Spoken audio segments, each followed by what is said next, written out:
Keberhasilan, kebangkitan, kesuksesan, kemenangan dimulai dari hati. Hari ini kita mau bicara tentang liciknya hati. Saudara, kadang-kadang kita melihat seperti minuman ini. Begitu menarik dan begitu luar biasa. Kalau minuman ini benar-benar sehat. Tapi berapa banyak minuman yang kelihatannya sangat menarik. Tapi sebenarnya itu sangat berbahaya. Ada minuman keras yang bisa membuat orang mabuk.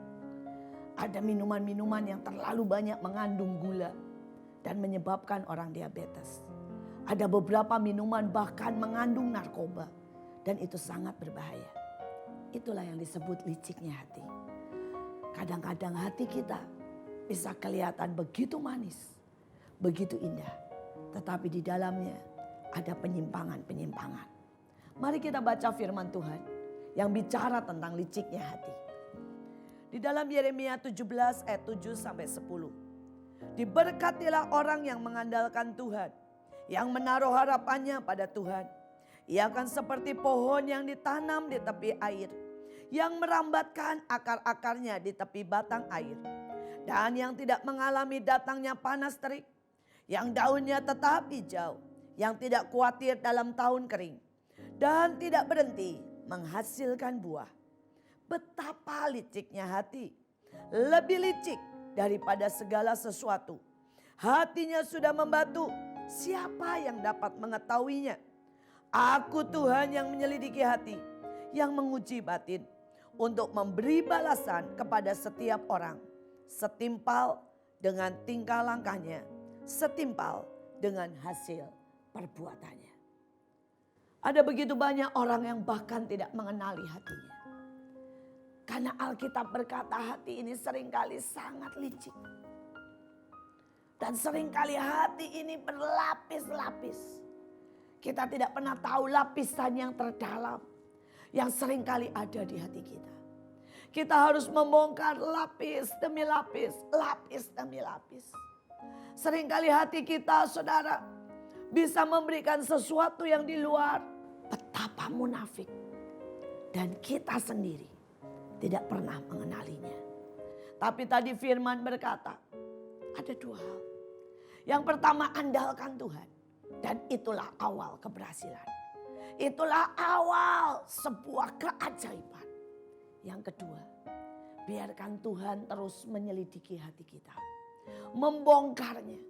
Bahkan kadang-kadang perlu banyak hal yang sangat keras Tuhan buat. Supaya hati kita dibongkar. Supaya kita tahu betapa hati kita yang licik ini perlu dididik. Perlu dibereskan. Perlu diajar. Perlu ditertibkan. Dan itulah pada saat hati kita tetap dididik. Tetap diluruskan. Tetap diajar. Maka hati kita akan tetap benar. Dan itu akan mendatangkan upah seperti yang tadi dikatakan. Yang sangat besar. Saya mau cerita dua hal. Yang sebenarnya menunjukkan betapa hati saya menjadi begitu licik. Hari itu saya belum terkenal. Dan hari itu tiba-tiba saya ditelepon seseorang dan berkata, Bu, ada KKR 5.000 sampai mungkin 7.000 orang. Dan tolong ibu gantikan. Seharusnya Bapak Awon Datu. Tetapi beliau mengalami sakit mendadak. Dan ibu harap menggantikannya. Saudara dan saya dengan sangat semangat pergi saudara untuk menggantikan beliau. Saudara, dan pada waktu sampai di sana ternyata tidak ada seorang pun yang mengenal saya. Saudara, dan panitia sedang rapat. Dan panitia rapat di depan, saya lewat, saya dengar semua pembicaraan mereka. Mereka mulai berkata, kenapa sih dia yang menggantikan? Memangnya tidak ada hamba Tuhan pria yang diurapi? Memangnya tidak ada seseorang yang lebih bijaksana, yang lebih bagus khotbahnya, dan banyak alasan lain. Saudara, saya di belakang mereka. Mereka sama sekali tidak tahu siapa saya. Saudara, dan kemudian singkat cerita mereka berkata tidak ada yang lain. Jadi saya merupakan pilihan terakhir di mana mereka mengundang saya. Saudara, saya duduk ke depan dan saya mulai doa sungguh-sungguh. Saya mulai berkata, Tuhan jamah jiwa-jiwa. Tuhan hadir. Saya rasa hari itu saya berdoa sangat luar biasa. Saya kelilingi tempat itu, saudara. Saya doa peperangan. Saya usir semua kuasa kegelapan. Saya belah langit. Dan saya berkata tidak ada lagi yang boleh jadi langit tembaga. Saudara, saya berlutut tidak peduli di depan banyak orang. Saya merendahkan diri dan berkata, Tuhan demi umat-Mu, tunjukkan bahwa Engkau Tuhan yang ajaib. Tiba-tiba di saat saya begitu semangat, Tuhan datang dan berkata, kenapa kamu berdoa begitu semangat? Saya berkata, jemaat-Mu membutuhkan lawatan. Tuhan berkata, coba lihat hatimu yang lebih dalam. Saya berkata, Tuhan, biar kuasa-Mu dinyatakan. Coba lihat hatimu yang lebih dalam. Sampai akhirnya saya diam. Dan saya berkata, Tuhan, aku butuh membuktikan diri. Bahwa aku diurapi. Bahwa aku dipilih. Bahwa aku dipakai. Mereka begitu merendahkan. Tolong bela aku. Dan Tuhan bilang, kenapa tidak jujur doanya? Kenapa engkau biarkan hatimu begitu licik? Dan ditutupi dengan semua alasan yang rohani. Padahal engkau sangat mau dibela. Dan engkau sangat ingin membuktikan diri. Hari itu Tuhan tetap bela. Hari itu semua orang datang dan berkata, Tuhan memberikan sesuatu yang ajaib. Tapi saya belajar betapa liciknya hati saya. Dibungkus begitu rapat dengan semua alasan yang sangat ilahi. Tapi hati saya cuma sekedar ingin membuktikan diri. Saudara, hal yang kedua. Pada waktu itu kami melayani Bahtera dan Tuhan lawat luar biasa. Saudara, dan begitu Tuhan lawat luar biasa, kami sujud, berenam, berdoa. Selesai semua kami angkat di hadapan Tuhan. Dan kemudian Tuhan hampir audible menjelaskan, tahun depan kalian masing-masing akan mendapat mobil. Dan itu tanda pelayanan. Itu tanda berkat, tanda perkenanan. Saudara, awal tahun saya dapat kijang. Dan saya bilang, Tuhan terima kasih. Tapi kemudian menyusul Pak Yusak mendapat mercy. Dan saya mulai berkata, Tuhan baik. Pak Yusak kan pemimpin kita. Jadi Tuhan berikan mercy. Kemudian Bu Nani dapat Velfire. Saya mulai berkata, puji Tuhan.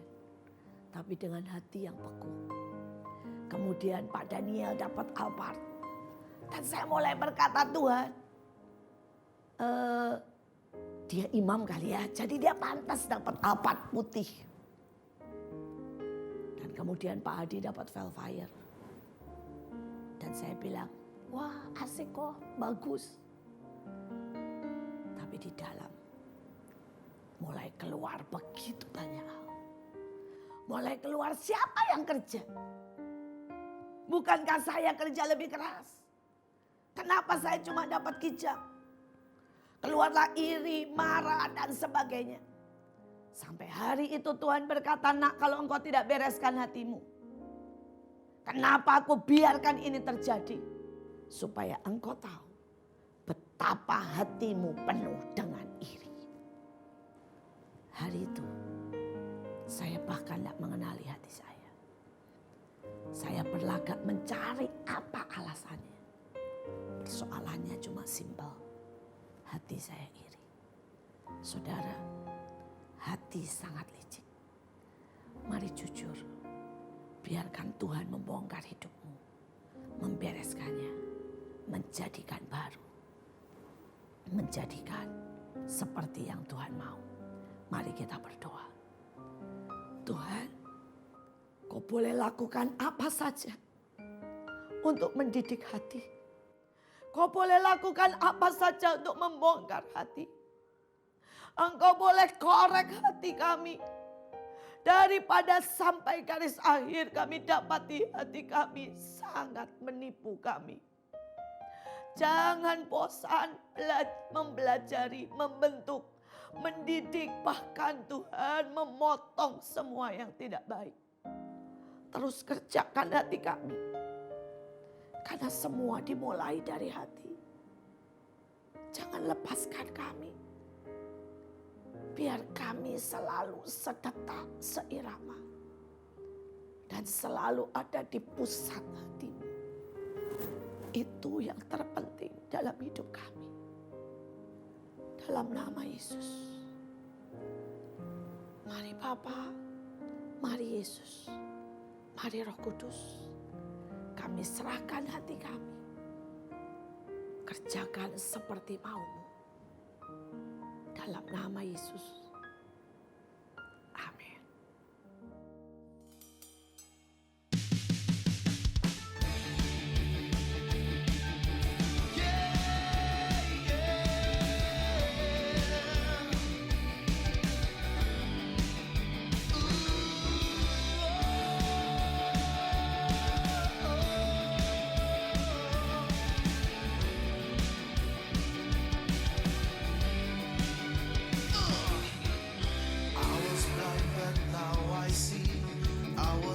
But now I'm found.